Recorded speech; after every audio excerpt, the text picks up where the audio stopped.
ఋష్యశృంగుడు శాంత ఇద్దరూ కూడా చక్కగా అయోధ్య నగరంలో దశరథుని అంతఃపురాన్ని అలంకరించి ఆ అంతఃపురానికే వారు ఆనందాన్ని తెచ్చారు, వేడుకలు చేసుకుంటున్నారు.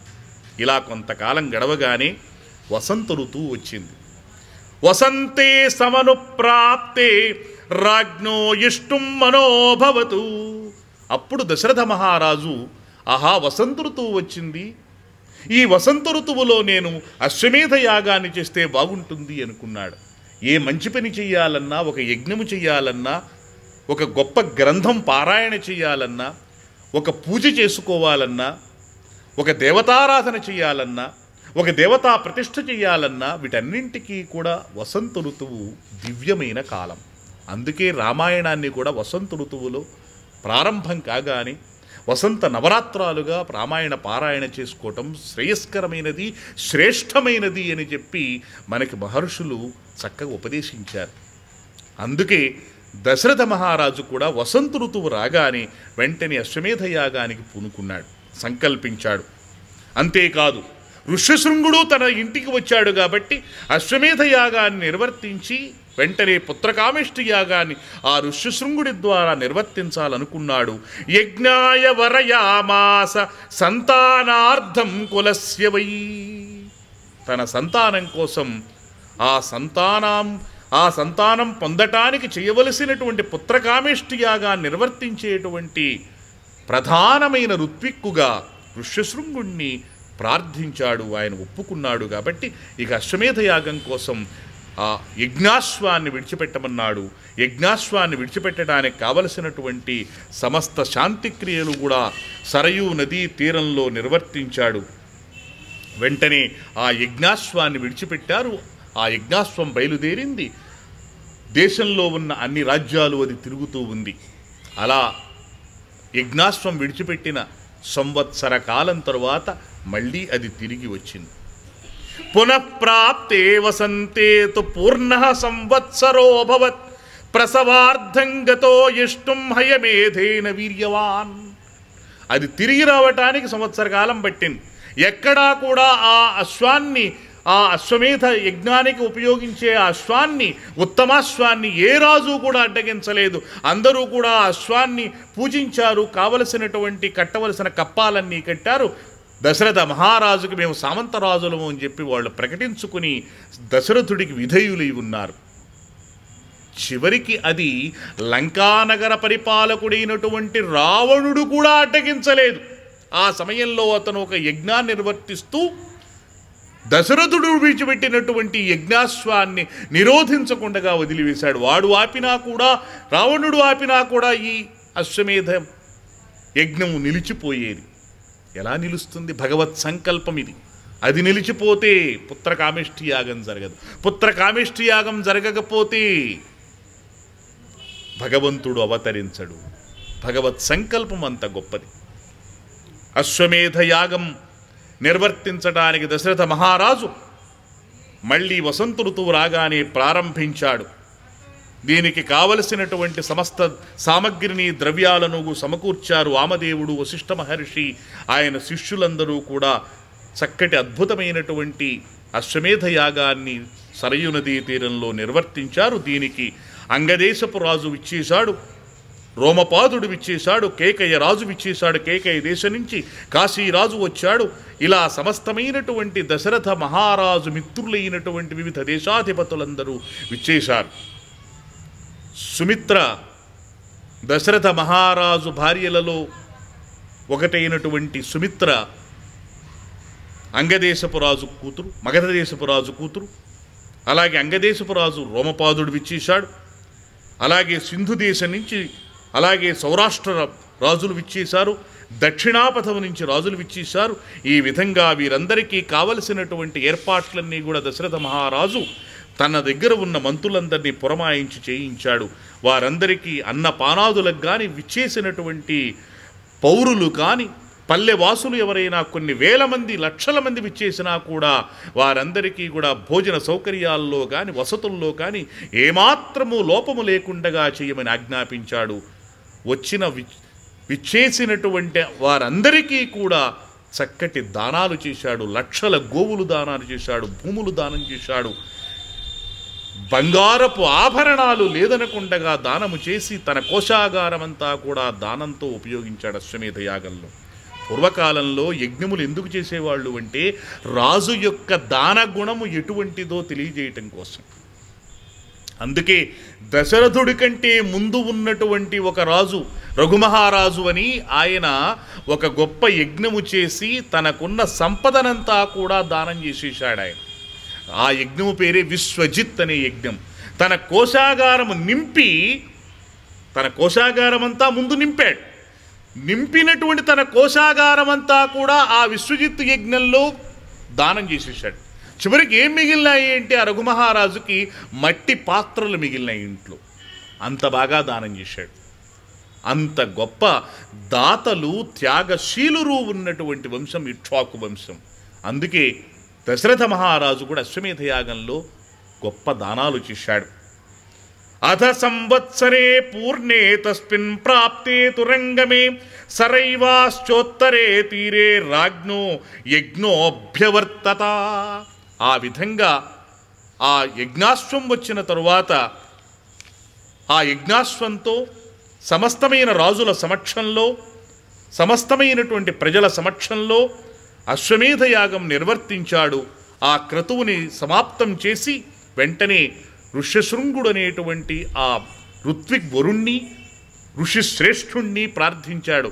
అయ్యా, అశ్వమేధ యాగం పరిసమాప్తమయ్యింది, ఇక పుత్రకామిష్టి యాగాన్ని మీ చేతుల మీదుగా నిర్వర్తింపజేయండి అని. అప్పుడు సమస్తమైనటువంటి ఋషులందరితో కూడినవాడై ఋష్యశృంగ మహర్షి, ఓ మహారాజా, నేను చేయబోతున్నటువంటి ఉత్తరకామిష్టి యాగం వల్ల నీకు 9 పుత్రులు కలగబోతున్నారు అని తన దివ్యదృష్టితో ఒక్కసారి భవిష్యత్తును దర్శించి పలికాడన్నమాట. తథేతి చ స రాజానం ఉవాచ ద్విజసత్తమః భవిష్యంతి సుతా రాజన్ చత్వారస్తే కులోద్వహాః. నీ వంశాన్ని ఉద్ధరించగలిగినటువంటి 9 కుమారులు జన్మించబోతూ ఉన్నారు నేను చేయబోతున్నటువంటి పుత్రకామిష్టి యాగం వల్ల అని చెప్పి ఆ ఋష్యశృంగుడు పుత్రకామిష్టి యాగానికి పూనుకున్నాడు. అథర్వ శిరస్సు అనేటువంటి ఒక సంహితా భాగంలో చెప్పబడిన మంత్రములతో పుత్రకామిష్టి యాగాన్ని సశాస్త్రీయంగా నిర్వర్తింపజేశాడు ఋష్యశృంగుడు. ఈ ఋష్యశృంగుడు నిర్వర్తించినటువంటి పుత్రకామిష్టి యాగం అద్భుతంగా జరిగింది. సమస్తములైనటువంటి వేద మంత్రములతో నిర్వర్తించాడు. ఉద్వేజయతి లోకాన్ త్రీన్ ఉచ్ఛ్రితాన్ ద్వేష్టి దుర్మతి శక్రం 13 రాజానం ప్రదర్శయితుమిచ్చతి.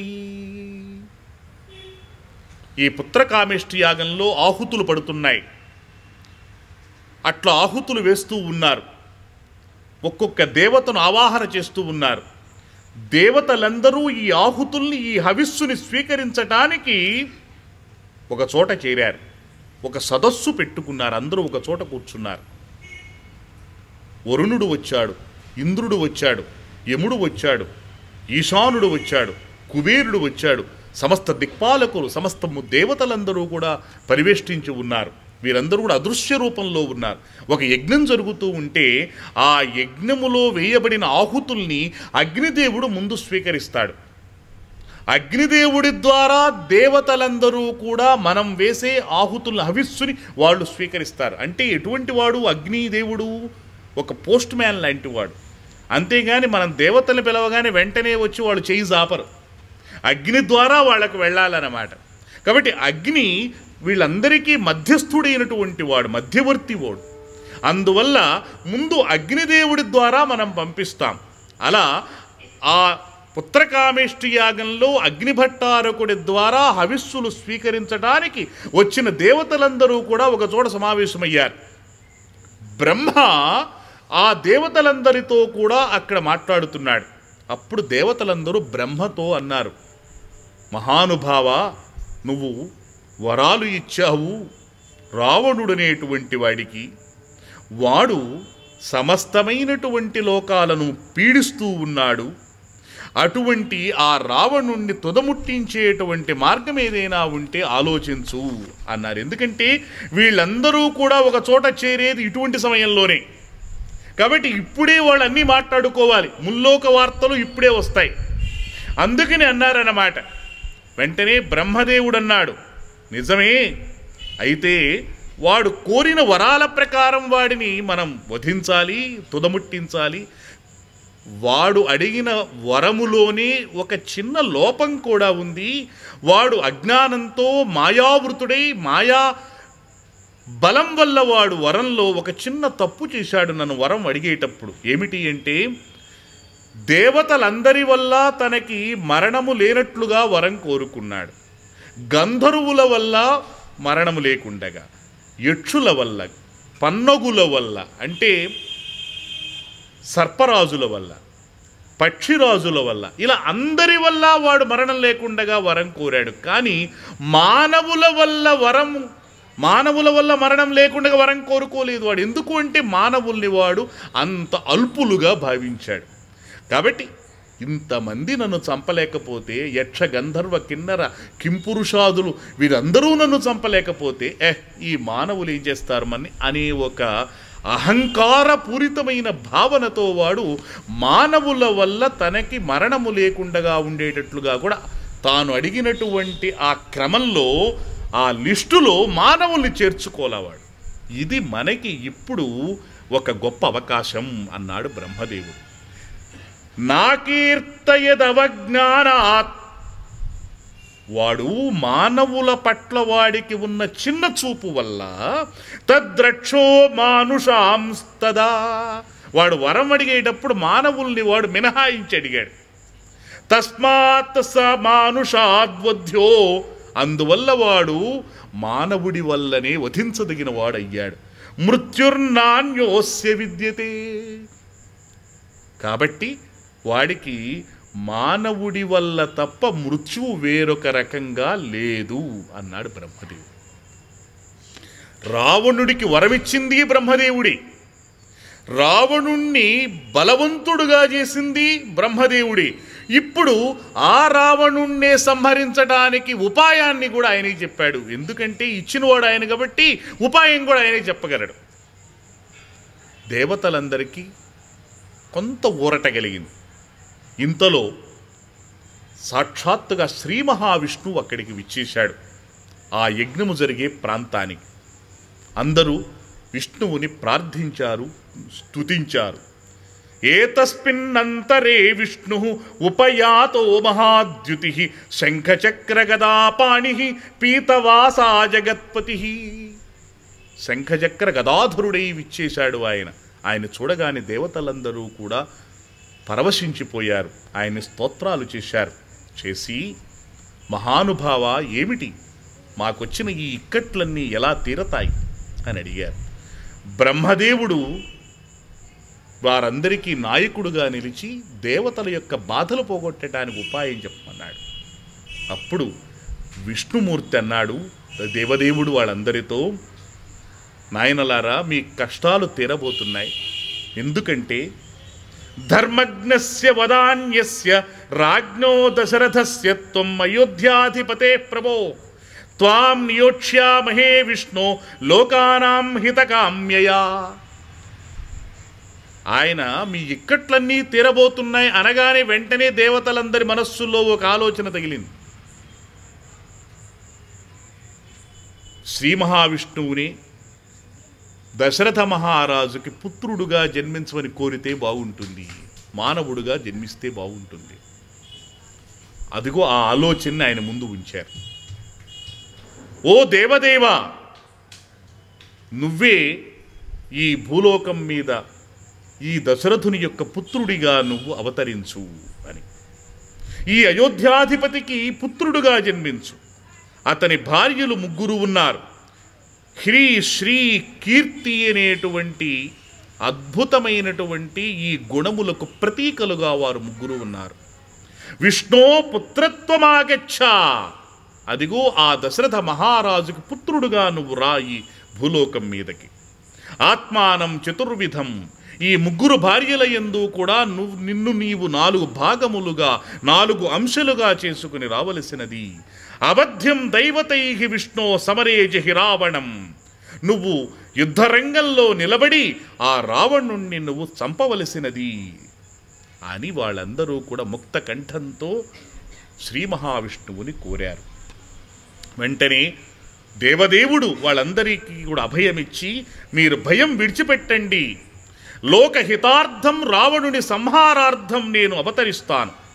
సపుత్ర పౌత్రం సామాత్యం సమిత్ర జ్ఞాతి బాంధవం. ఒక్క రావణుణ్ణే కాదు, రావణుని యొక్క జ్ఞాతుల్ని, బంధువుల్ని, అతని యొక్క మిత్రుల్ని, సమస్తమైనటువంటి అతని పరివారాన్ని నేను నాశనం చేస్తాను. హత్వా క్రూరం దురాత్మానం దేవర్షీణాం భయావహం. సమస్త దేవతలకు ఋషులకు కూడా భయాన్ని కలిగించేటువంటి రావణ సంహారం నా వల్లనే జరుగుతుంది. 10 వర్ష సహస్రాణి 10 వర్ష శతాని చ వత్స్యామి మానుషే లోకే పాలయన్ పృథివీమిమాం. అంతేకాదు, నేను అతన్ని సంహరించిన తరువాత 11,000 సంవత్సరాలు నేను రాజ్య పరిపాలన చేస్తాను. సమస్త మానవ జాతికి కూడా ఉత్తమమైనటువంటి జీవనం, ధర్మబద్ధమైనటువంటి జీవనం ఎలా ఉండాలో నేను సుశిక్షితం చేస్తాను అని పలికాడు. 10 వర్ష సహస్రాణి 10 వర్ష శతాని చ రామో రాజ్యం ఉపాసిత్వా బ్రహ్మలోకం ప్రయాస్యతి అని వాల్మీకి మహర్షికి నారదుడు సంక్షిప్తంగా రామకథంతా చెబుతూ అన్నాడు. అందుకే ఇక్కడ అన్నాడు, రాముడిగా పుట్టినా కృష్ణుడిగా పుట్టినా అవతరిస్తే, మానవ జన్మ ఎత్తి అవతరిస్తే రాక్షసుల్ని సంహరించటం మాత్రమే కాదు లక్ష్యం. అక్కడ అదొక్కటే లక్ష్యమైనట్టయితే చంపగానే వెళ్ళిపోయేవారు. కానీ అలా కాదు, రాక్షస సంహారంతో పాటు సమస్త మానవుల్ని కూడా తీర్చిదిద్దటం అనేటువంటి ఒక లక్ష్యాన్ని, ప్రయోజనాన్ని కూడా ఇక్కడ అవతారాలలో కృష్ణుడు, రాముడి యొక్క అవతారాలలో భగవంతుడు ఏర్పరచుకున్నాడు. ఒక లక్ష్యాన్ని పెట్టుకుని వచ్చాడు ఆయన. అందుకే అన్నాడు, రావణుని వధించిన తరువాత ఆయన 11,000 సంవత్సరాలు మానవ లోకంలో ఉండి పాలయన్ పృథివీమిమాం, ఈ భూమండలాన్ని పరిపాలించి మానవుల్ని నేను చక్కగా తీర్చిదిద్దుతాను అని చెప్పి స్వర్గలోకానికి వెళ్ళిపోయాడు. ఈ విధంగా శ్రీ మహావిష్ణువు దేవదేవుడు సమస్త దేవతలకు కూడా అభయమిచ్చి వెళ్ళిపోయాడు. తతో నారాయణో దేవో నియుక్తః సురసత్తమైః జానన్నపి సురానేవం శ్లేక్షణం వచనమబ్రవీత్. ఈ విధంగా దేవతలకు, రాక్షసులకు, సమస్తమైనటువంటి ఋషులకు అందరికీ కూడా శ్రీ మహావిష్ణువు యొక్క అవతరణ అనేటువంటిది ఒక అద్భుతమైన సన్నివేశం. ఎందుకంటే ఈ విషయాలన్నీ ఎప్పటికప్పుడు రాక్షసులు కూడా పరిశీలిస్తూనే ఉన్నారు, తెలుసుకుంటూనే ఉన్నారు. వాళ్ళందరికీ కూడా ఇది ఒక అద్భుతమైన సన్నివేశంగా ఈ సృష్టిలో నిలబడబోతోంది. అప్పుడు ఒక మాట అన్నాడు ఆయన. ఏమని అంటే, ఓ దేవతలారా, బాగానే ఉంది మీరు చెప్పారు, అసలు మీ మనస్సులో ఉన్నటువంటి అభిప్రాయం ఏంటో చెప్పండి. మీరందరూ నన్ను పుట్టమంటున్నారు, ఇక్కడ జన్మించమంటున్నారు దశరథుడికి, స్పష్టంగా మీరు చెప్పండి అంటే అప్పుడు వాళ్ళందరూ ఒకటే అడిగారు, ఇదిగో ఈ యజ్ఞం జరగబోతోంది, ఇప్పుడు ఇది సరైనటువంటి సమయం, ఇప్పుడే ఈ దశరథుడికి పుత్రుడుగాను మీరు జన్మించండి మహాదేవా, మీరు రావణాసురుణ్ణి సంహరించటానికి ఇది అనువైన సమయం అని వారందరూ కూడా చివరిగా పలికితే అదంతా విని అదృశ్యుడైపోయాడు శ్రీ మహావిష్ణు. ఆ తరువాత పుత్ర కామిష్టి యాగం ఋష్యశృంగుడి ద్వారా జరుగుతూ ఉండగా ఆహుతులు పడుతూ ఉన్నాయి, దేవతలందరూ స్వీకరిస్తూ ఉన్నారు. ఈ విధంగా ఆ యజ్ఞశాలలో ఒక అద్భుతమైనటువంటి యజ్ఞపురుషుడు ఆవిర్భవించాడు. అంతర్ధానంగతో దేవై పూజ్యమానో మహర్షిభిః. విష్ణువు వీరందరికీ అభయమిచ్చి అంతర్ధానమయ్యాడో లేదో ఆ పుత్రకామేష్టి యజ్ఞం జరుగుతున్నటువంటి యజ్ఞశాలలో ఒక మహాపురుషుడు, ఒక యజ్ఞపురుషుడు ఆవిర్భవించాడు. శ్రీ మహావిష్ణువే ఆ యజ్ఞపురుషుడు. యజ్ఞో వై విష్ణు, యజ్ఞస్వరూపుడు శ్రీ మహావిష్ణువు. అందువల్ల యజ్ఞపురుషుడుగా ఆయనే అవతరించాడు. యజ్ఞస్వరూపుడైనటువంటి వాడు శ్రీ మహావిష్ణువు కాబట్టి యజ్ఞపురుషుడు శ్రీ మహావిష్ణువే. ఆయనే సాక్షాత్తుగా స్వయంగా ఆ అగ్నిగుండము నుండి ఆవిర్భవించాడు. ప్రాదుర్భూతం మహద్భూతం మహావీర్యం మహాబలం. అగ్నిదేవుడి కంటే కూడా అసమానమైనటువంటి కాంతులు వెదజల్లుతూ ఆవిర్భవించాడు ఒక మహాపురుషుడు. మహాబలవంతుడుగా కనిపించాడు. కృష్ణవర్ణంలో ఉన్నాడు, అంటే కృష్ణకాంతులు వెదజల్లుతూ ఉన్నాడు. కృష్ణకాంతులు అంటే మనం అనుకుంటాం నల్లగా ఉండటము అని. నలుపని కాదు, అది ఒక దివ్యమైన తేజస్సు అన్నమాట. ఆ తేజస్సు ఇలా ఉంటుంది అని మనం వర్ణించలేము. అటువంటి ఒక అద్భుతమైన కృష్ణకాంతులు వెదజల్లుతున్నాడు. రక్తాంబరధరుడై ఉన్నాడు, ఎర్రని వస్త్రములు ధరించి ఉన్నాడు. దుందుభులు మోగుతూ ఉన్నాయి ఆయన వస్తూ ఉంటే. ఆయన శరీర కాంతులతో మేఘములు కూడా, వర్షాకాలపు మేఘములు కూడా తిరస్కరింపబడుతూ ఉన్నాయి. శిరోజములన్నీ కూడా చక్కగా అలా శిరస్సును అలంకరించి ప్రకాశవంతంగా కనిపిస్తూ ఉన్నాయి. శుభలక్షణాలు కలిగి దివ్యాభరణ శోభితుడై ఒక పర్వత శిఖరములాగా సమున్నతమైన ఆకారంతో ఆ యజ్ఞగుండము నుండి పైకి ఆవిర్భవించిన యజ్ఞపురుషుడు దివ్యమైన కాంతులు వెదజల్లుతూ తన చేతిలో ఒక దివ్యమైనటువంటి పాత్రను ధరించి కనిపించాడు. ఇలా అన్నాడు దశరథ మహారాజుతో, ప్రాజాపత్యం నరం విద్ధి మాం ఇహాభ్యాగతం నృప. ఓ మహారాజా, నేను బ్రహ్మదేవుడు పంపగా వచ్చినటువంటి వాడిని, ప్రాజాపత్య పురుషుణ్ణి నేను. దేవతలందరూ ఇదిగో నన్ను పంపించారు అని ప్రకటించాడు. వెంటనే రాజు అంజలి ఘటించి ఆ యజ్ఞపురుషుడికి సాదరంగా నమస్కరిస్తూ అన్నాడు, భగవన్ స్వాగతం తేస్తు కివహం కరవాణితే. ఓ భగవన్, నీకు స్వాగతం. ఈ రోజున నా జీవితం ధన్యమయ్యింది అని పులకరించిపోయి పలికాడు. అప్పుడు ఆ యజ్ఞపురుషుడన్నాడు, ఇదంతు నృపశార్దూల పాయసం దేవ నిర్మితం. ఇదిగో ఈ పాత్రలో పాయసం ఉంది, స్వీకరించు. నీకు అనుకూలవతులైనటువంటి, నీకు తగినటువంటి నీ 3 భార్యలకు ఈ పాయసాన్ని తినిపించు. ఇదిగో ఇది దివ్యమైనటువంటిది, ఆయుష్కరమైనటువంటిది, సంతానకరమైనటువంటిది ఈ పాయసం అని ఆ యజ్ఞపురుషుడు దశరథ మహారాజు చేతుల యందు ఉంచాడు. ఆ పాయస పాత్రను ఎలా ఆయన దశరథ మహారాజు స్వీకరించి పొదివి పట్టుకున్నాడు అంటే, ధనహీనుడైన వాడికి ధనముతో బంగారముతో నిండినటువంటి ఒక పెట్టె దొరికితే ఎంత అపురూపంగా దానిని అలా తన అక్కున చేర్చుకుని ఎవ్వరూ తీసుకోకుండగా అలా పక్కకి పోండి ఇదిగో ఇదిగో అంటూ ఎలా భద్రంగా దాన్ని తీసుకువెళ్తాడో అంత భద్రంగా ఆ పాయస పాత్రను పట్టుకున్నాడట. బభూవ పరమ ప్రీత ప్రాప్య విత్తమివాధన. అధనుడు, ధనహీనుడైన వాడు ధనము దొరికితే ఎంత అపురూపంగా చూసుకుంటాడు ఆ ధనాన్ని, అంత అపురూపంగా పాయస పాత్రము. ఎందుకంటే సంతానహీనుడైనటువంటి దశరథుడికి సంతానకరమైన ఈ పాయస పాత్ర అనగానే ఆ పాయస పాత్ర అంత అపురూపంగా అనిపించింది, అంత ప్రీతికరంగా అనిపించింది. దాన్ని అలా పట్టుకుని పాయస పాత్రను వెంటనే తన ధర్మపత్నులైనటువంటి 3 భార్యల దగ్గరికి వెళ్ళాడు. అంతఃపురంలోకి ప్రవేశించాడు. వెళ్ళి మొట్టమొదట కౌసల్యతో అన్నాడు, పాయసం ప్రతిగృహీష్వ పుత్రీయం తు ఇదమాత్మనః. పాయసం పాత్రలో నుంచి పాయసాన్ని మొట్టమొదట కౌసల్యకు ఇవ్వదలిచాడు. పట్టమహిషి ఆవిడ. 3 భార్యలలోనూ ఆమె పట్టమహిషి కాబట్టి పట్టమహిషి స్వీకరించాలి మొట్టమొదట.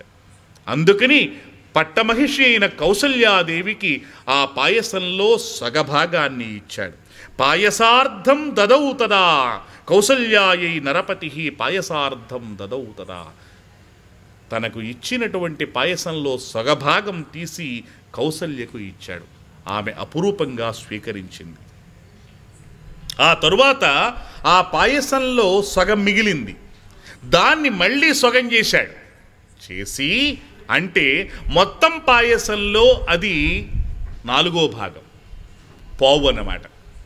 ఆ పావు భాగాన్ని అర్ధాదర్థం దదౌ చాపి సుమిత్రాయై నరాధిప, తన 3 భార్యలలో నడిమి భార్య ఉందే సుమిత్రాదేవి, ఆమెకు ఇచ్చాడు ఆ పావు భాగాన్ని.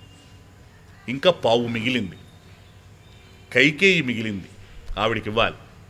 వెంటనే ఏమనుకున్నాడు, వెంటనే ఆ మిగిలిన పావు భాగాన్ని మళ్ళీ సగం చేశాడు, అంటే 2 పరకలు చేశాడు. అందులో ఒక పరక కైకేయికి ఇచ్చాడు. కైకేయ్యై చావశిష్టార్థం దదౌ పుత్రార్థ కారణాత్. ఆ పాయస పాత్రలో ఇంకో పరక మిగిలింది. ఇదేం చేయాలని ఒక్క క్షణం ఆలోచించి మళ్ళీ సుమిత్ర దగ్గరకు వెళ్ళి ఆ మిగిలిన పరక ఆమె చేతిలో పెట్టాడు. ఈ విధంగా పాయసంలో సగభాగమంతా కౌసల్యాదేవికి వెళ్ళింది. అందులో పావు భాగం కైకేయికి, సుమిత్రకు వెళ్ళింది. ఇక మిగిలిన పావు భాగంలో 2 పరకలుంటే ఒక పరక ఏమన్నా కైకేయికి, మిగిలిన పరక భాగము కూడా మళ్ళీ సుమిత్రకు వెళ్ళినాయి. ఈ పాయస విభాగమే తరువాత తనకు జన్మించబోయే పుత్రుల యొక్క బల పరాక్రమాలు, గుణగణాలు, విష్ణు వంశ యొక్క శాతములకు అది నాంది, అది సూచన అన్నమాట. అందుకే విష్ణువు యొక్క అంశతో తన భార్యల యందు జన్మించేటువంటి పుత్రుల్ని దృష్టిలో పెట్టుకుని విధి చేత, పరమాత్మ చేత ప్రేరితుడై ఆ విధంగా పంచిపెట్టాడనుకోవాలి. ఎందుకంటే దశరథ మహారాజు ఈ విధంగా ఎందుకు పంచాడు అంటానికి అది విధి ప్రేరణ, అది భగవత్ సంకల్పం. అది ఆ విధంగా ఆ పాయసాలు స్వీకరించినటువంటి ఆ రాణులు 3 కూడా ఎంతో ఆనందంగా కాలం గడుపుతున్నారు. వారందరూ కూడా గర్భవతులయ్యారు. వీరందరూ గర్భవతులై ఆనందంగా ఉన్న వేళ ఆ పాయస విభాగం జరిగి పాయసాలు స్వీకరించి రాణులందరూ కూడా అలా ఆ అంతఃపురంలో దశరథుడి యొక్క పోషణలో కాలు కింద పెట్టకుండగా వారందరూ కూడా తమ గర్భములను రక్షించుకుంటూ కాలం గడుపుతూ ఉంటే, ఇది ఇలా సాగుతూ ఉంటే స్వర్గలోకంలో దేవతలందరూ రావణ వధ కోసం ఒక ప్రణాళికను రచించారు. ఏమిటి అంటే, ఇక్కడ పాయసాన్ని స్వీకరించడం జరిగిపోగానే స్వర్గలోకంలో దేవతలు తమ ఆలోచనలు ప్రారంభించారు. వెంటనే దేవతలందరూ ఒక చోట చేరారు.